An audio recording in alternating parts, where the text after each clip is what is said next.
प्रियंका पुंडलिक गावकर 4-5 वर्ष झाली मला वैता वारी. तुमचे वारकरीचे नाव कितें? वारकऱ्याचे नाव श्री सातेरी केळबाई. तुम्ही आता चलत वयता?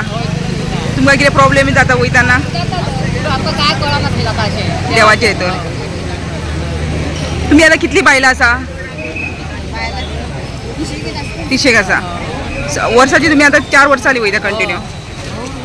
आज सकाळच्यान पावस पडटा न्हू? होय, सकाळच्यान पावस पडटा भरपूर. तुम्ही आता सकाळी कितल्यांक भायर सरलेली? तुम्ही सकाळी कितल्यांक भायर सरली आता? आता तुम्ही अशें चल्लाच्यान वयता? होय, चल्ल्याचे वयता. देवळान चल्ले.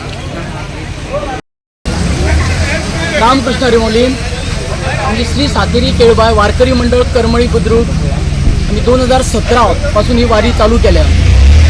8 वर्सां जाली ही आमची वारी आहे. 8वें वर्स हे आमची वारी. हय, 8वें वर्स आहे आमची वारी गायक वचपाचें पंढरपूर. आमची वारीन सध्या 130 वारकरी आसा पंढरपूर पांय वारी वचपाक. आणि हे वारकरी आमकां अशें आमचे जास्त करून आमचे तरुण पिळी हे आहा वारकरी मंडळी. आमचो वारी करपाचो उद्देश इतलोच की आणि तरुण पिळगी आहा तांकां वारी बद्दल अशें वायट व्यसना पासून मुक्त जावंक जाय आणि बरे विचार तांच्या मनात येवंक जाय. हेच आमचो वारकऱ्यांचो उद्देश. अशें गांवांनी वारी जावंक जायो ह्योच आमचो मेन. आतां आमच्या वारीसून आतां 4-5 वारी जाल्यो त्यो करमळे बुद्रुक हेच वारीसून जाल्ल्यो. अश्योच आमची इतलीच म्हणणें आहा की आनी वारी जावंक जायो. खूब वारी जावन आणि आमच्या वाळपसून तरी सगळ्या गांवांनी वारी जावंक जाय हीच आमची इच्छा.